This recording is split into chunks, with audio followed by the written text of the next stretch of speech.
মায়ানমারে গেছি গোপনে, 37 লাখ টাকা আমার সাথে আছে, সাহায্য করতে গেছি। সেখানকার লোকেরা কি বলে, হুজুর ওপেন যাইতে পারবেন না, ভিসা নাই। গরুর ব্যাপারী সাজেন, যাইতে পারবেন। মায়ানমার থেকে গরু আসে, ব্যাপারীরা যাইতে পারে, আসতে পারে, কাট আছে, কাট দেয়।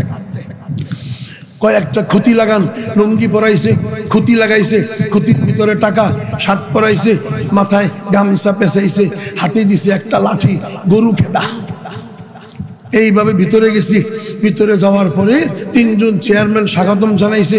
একজন চেয়ারম্যানকে, হুজুর আমার এলাকায় আসেন, 300 মুসলিম নারীকে ধর্ষণ করতে করতে বৈদ্যরা সকলের পেটে বাচ্চা।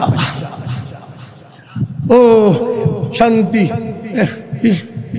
থানা চান্দিনগর নিবাসী যুবক ভাই, কলেজ ভার্সিটির যুবক ভাই, মাদ্রাসার যুবক ভাই, হাই স্কুলের যুবক ভাই, ওই বোনগুলোকে তোমার হাতে তাদের ইজ্জত রক্ষা করতে হবে। তোমাদের হাতে ওই গর্তের ভিতরে নিজ চোখে দেখে আসছি 300 বোনের পেটে বৌদ্ধদের বাচ্চা। বরদাস্ত করা যায় না, বরদাস্ত করা যায় না। সেই বোনে, সেই হাতে তোমরা মুসলিম বোনের গায়ে টাচ করো। তওবা করো, আজকে থেকে তওবা করো। পারবো তো ইনশাল্লাহ।